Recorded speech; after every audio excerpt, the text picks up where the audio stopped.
Hi, okay, welcome back. I'm doing a series of, videos answering questions from my Instagram. So today I think we're talking about scaling, specifically for service-based businesses and kind of B2B. That's where my area of expertise is. Before we get onto that though, I want to say, if you have not done these sort of 3 things, then go away and do these 3 things and then come back and watch this video. But before you scale, you need to completely understand your services or product, whatever, and prove that it's worked. So you need to sell it to more than one person. You need to, prove that your sales process works. You need to not be solely having it rely on you. So your sales process can't be you personally selling to people, and you can only sell because it's you. You need to have an automated well, you don't have to have an automated process in place, but like I said, it can't be reliant upon you. So if you haven't already hired someone, then you need to hire someone or be able to take yourself out of the equation and it works still. And you need to be able to get good feedback. So it's no good, working with people and then getting negative feedback or bad feedback. If you want to scale your business, you need to work on those 3 things first, because it proves that you have something that people want to buy. It proves that that something isn't reliant solely upon you, and it proves that the quality is there. Once you've proven those 3 things, then you can move on to scaling. And I could talk about this all day, so I'm just going to really quickly run through a few of the things that you need to do in order to scale. One of those things is to offload/automate as many processes as possible in your business to experts, basically. So for me, the first thing that I did was get a bookkeeper and accountant, because that's my weakest area, is finances and money and mathematics. I'm awful at it. I'm not very good at it. Writing is my thing. Talking's always been my thing. But yeah, when it comes to the books, I'm awful. I don't know why, it just doesn't stick. I've tried, as part of my degree, had to do entire modules on financing. I've done the theory, but it just doesn't stick in the noggin. So so that's the first thing that I offloaded, was that. When it comes to, I found it really difficult to, and I still take on a lot of personal writing projects, but I have a lot more that is being outsourced to people that I trust, and then it comes back to me and I will go through it.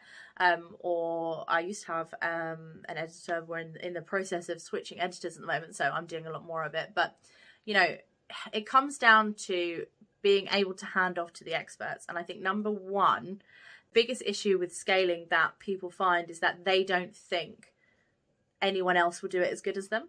And I know that I have had that kind of mentality, where you've become so good and so experienced and so efficient at doing things, and that's what you're really passionate about, that when it comes to handing it off to someone else, you're like, well, they're not me, so I can't do it. And it's true, because no one will do things as amazing as you think you will do things, but you cannot step away from your business if you're not willing to step away from your business. And I think this is where I've spoken to a few people actually, where this is their hurdle. This is why they can't scale their business, because they realize, I could have scaled Silhouette Creatives, which is my my content creation company. I could have scaled that a lot more than I have.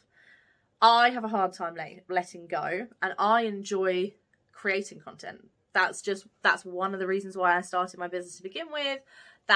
I founded it on a passion of mine, and I like writing, and I like being able to kind of do things and twist things in a different way and find a new angle.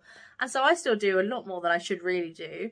And theoretically, I should have been able to offload that to lots of people, but I like it, and this is what I want to do. It's my business, so I'll do what I want to.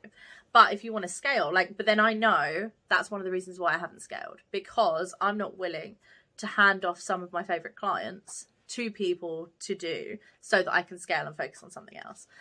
So that's the thing. So offload anything to experts that you can't do, won't do, or you need to get rid of. The second thing is automate it. So as much as you can. Not everything can be automated. Some of it needs to be a personal touch, but there's a ton of things that can be automated. I might do an entire video on that, but you know, everything from getting information to in the beginning from clients through to like feedback at the end, sending them an email, say a week or 2 weeks after your services, saying, how did you find it? Can you leave us a review? Like blah, blah, blah, blah. So all of that can be automated, and all of that will take time or will give you time back. So when you've offloaded to other people, then that's where you start focusing on other areas of the business. When you automate stuff and you get more time, that's where you start refocusing your resources on other areas of the business. And then that's kind of really where you can focus on the funnel and the marketing. So generally you deal with your sales and your sort of output first. You kind of work backwards. So you deal with your sales first, and sorry, not your sales, your output first. So you get that sorted and get that handed off, and kind of you step away from that side first. Then you use your kind of experience, your expertise, and if you want to, you can bring on another team to do sales and things, but you want to really sort of nail down that funnel. So getting people into your business, ideally automated, so opt-in, you know, like products, things like that. You want people to come in, and you want that to be sort of a steady flow, so that no matter where you are in your projects in your business, you've got leads coming in and they're being catered to and responded to, and that's all happening all in one flow. So once you've done that and you've worked on that part of the funnel, then you bring it all the way down. And normally, and this is just in my experience, the last thing that you will hand off will be the conversations to do with bringing on a new client. So it could be via email, could be you know, like onboarding calls or whatever, but that's normally, that negotiation phase is normally the last thing that people hand off. So if you're trying to scale your business right now, and let's say you're just working for you, you want to increase your output to a point where you've got so much work that you now need to offload, then you start offloading and you start giving it to people and giving them some of the expertise. And if you want to become that, you know, that proofer, and you look at it and you edit it before it goes off, that's fine. But you need to sort of be able to hand off to them. Once you've done that, then you're going to, you know, automate anything that needs to be automated. You look at your standardized services. You need to standardize everything so that you're not doing something different for every single client, and so that you've got the resources in your business to cater to those kinds of clients, no matter who you're taking on board. So you do that and you automate those. Once you've done that, then you're looking at your how many leads you're bringing in and how many new clients you're bringing in.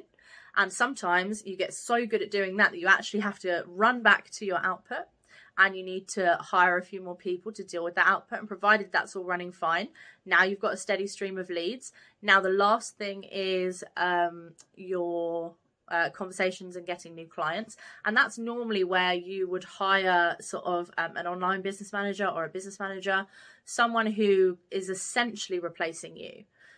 And I think that can be the hardest, and it doesn't matter if that takes a couple of months, and if the whole onboarding takes a couple of months, or that whole process just to find someone that you feel confident in takes a while. But you then, you know, and then you switch yourself out. And that's the point where you kind of really regain that freedom, and that full freedom to kind of go off and do what you want. And it's operating without you at this point. Now, I think it's really important that if you're going to step away from things and you're still going to kind of be responsible for them, that you check in maybe twice a month, or maybe once a week to start off with, twice a month afterwards, really just to make sure that the quality is being maintained. So sometimes things can kind of get lax and things can slip, but then it's your responsibility to look at if there's any efficiencies that can be done, any more automations, anything that's being missed. And then it's up to you. You can either, since you're sort of standing on the outside looking in, you can either add complementary services, add complementary products, and expand what you offer. And then all it is adding in sort of a separate department. And then that's how you kind of scale outwards. Or you can move on to your next project. You can kind of do whatever you want to do and do what works for you. So, I mean, that's just a very bare bones minimum of how the scaling process works, and what I've seen works. That's what's worked for me personally, and what I've seen work for other people. And, you know, a few things before you scale before you worry about it. Just to really quickly recap on the standardization, this is another hurdle that people kind of fall in, is that this whole time they've been they've been bringing clients on board and doing different things and a huge range of services for other people. So that when it comes to bringing a client on, you never really know what you can pick and choose from. And it's kind of like, I don't know if you've ever seen some of, like Gordon Ramsay did a TV show where he kind of goes into other restaurants and helps them build them back up again because they're failing. And I think the number one thing that he always does is says your menu is too big. Your menu has got 100 items on there, which means that you've got to you've got to get more food in. You've got to, cook more things in the kitchen. So when it's busy, you've got like 20 dishes that you've got to cook, and you've got the ingredients going off, and that's losing you money. And it's the same principle with service companies, is if your menu is too big and if what you're offering is too much and you're only small and you're only one person, you're never going to be able to standardize it, because in order to standardize it, you've basically got to work like a corporate company in order to do that. So I would say limit what you want to do.